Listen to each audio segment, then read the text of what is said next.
Thing fans, let's talk about the film Hurry Up Tomorrow. I apologize for not, reviewing this film earlier. I'm sorry, it's probably going out on digital release right now. It was a very interesting watch. The Weeknd plays himself. This is based on the album that he put out months prior. And Hurry Up Tomorrow is basically a foreshadowing or telling of the dreadful life that all of this partying and success and all of these things that they go through, the acts, all of these things that they're doing, right? And it seems to be numbing. Like you get to a point where it's not even exciting to you anymore. And the real world that you was connected to, something that was real, isn't there anymore.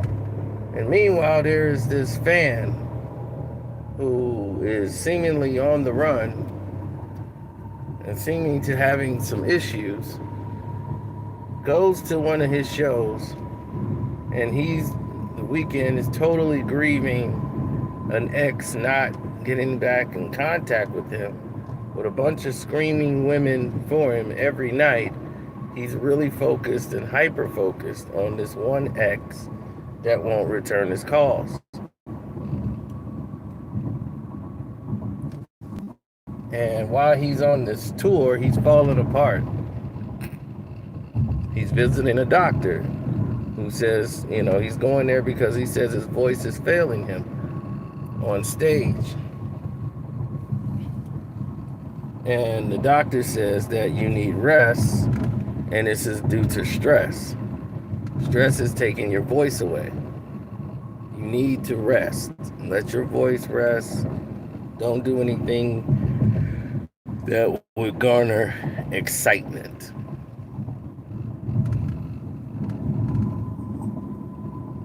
So everyone remained quiet, and nobody really jumped out the box. But he just couldn't get around the fact she wasn't returning his calls. He couldn't get that closure. So this one girl, played by Jenny Ortega, is right there front and center. She sees him as he bolts off stage. She sneaks backstage, runs into him, and those two find each other. Now, these are the two people are having just the greatest day in the world, and it's taking his mind off his problems. And while they're taking their minds off their problems, they're enjoying their day. They're not facing their problems. Neither one.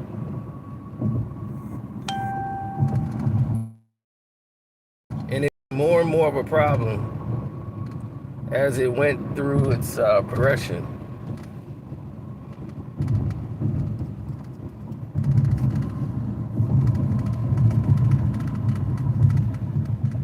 As it kept diabolically moving on, like a clock just ticking. It just kept getting worse and worse and worse. And you just start saying to yourself, okay, this is going to be a situation where someone's going to explode soon. And it's a dreary movie, but for people who've been through these type of pains or separation, the mood and the tone is very dark and depressing. And it's just like, man, it puts you in a mood where if you definitely someone who is, this is your kind of film because you can relate to it. It's like Requiem of a Dream, but just on a lower scale. The budget wasn't too crazy for this film. It mostly follows the Weeknd through his tour and, kind of plays the soundtrack to his new music.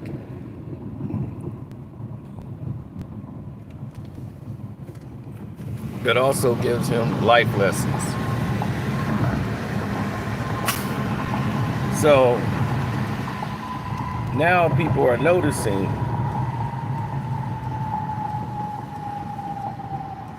This song wasn't as great as his last.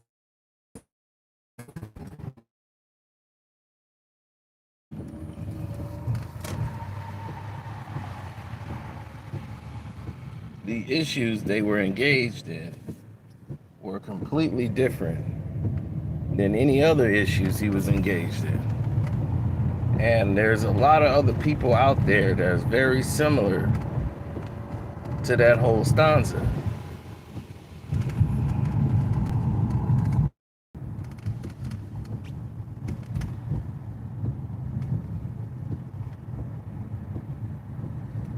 Yeah, so his music and the lyrics to the song, his music ended up saving his life.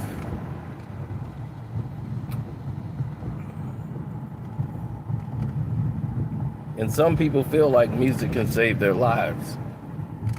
And it's a very interesting movie, especially if you dealt with a crazy chick. If you dealt with a crazy chick before, you could recognize this one fresh off the boat. I don't know, something's wrong with her. From 21 Jump Street. But when you dealt with loss, pain, separation, and stress all together in one, and you start seeing what it's like inside the world of a pop artist, you get a glance of that, drugs, naked women, just eating random food. It's just, all this stuff is everywhere. And I'm watching this like, damn, Weeknd gonna be next on the Diddy trial. When you hear about the Diddy trial, you watch this movie, you go, oh, damn. The first 10 minutes is like, oh, good Lord. The Diddy trial, that's gonna be a monster.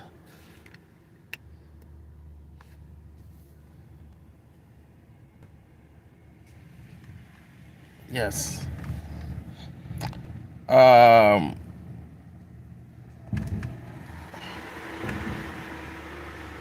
It's a short film. It needs a little bit more context. I don't think the acting was really that bad. The Weeknd did a great job playing the Weeknd. He was playing himself. I mean, he had a lot of emotional part. Was knocking those. My favorite part of the entire film is when he told her to just shut the F up. That was the best part of it. Shut the F up. Damn. That was my favorite part because it was on time. I mean, it was perfect. I had told them the same thing. I said, man, why don't she just shut the F up? I was wondering why she didn't do that. Just shut the F up, please. You're annoying me. She was doing way too much. Please, just shut the F up.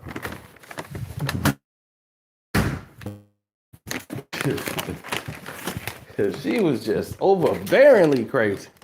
She was going into her crazy and he didn't recognize it.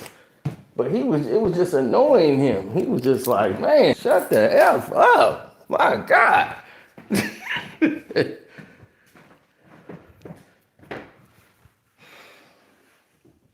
And when a crazy woman ain't being heard, and they feel like they ain't being heard, get ready. You're going into hyperdrive. So, yeah, I give it 2.5 stars out of 4. It was enjoyable. It was watchable.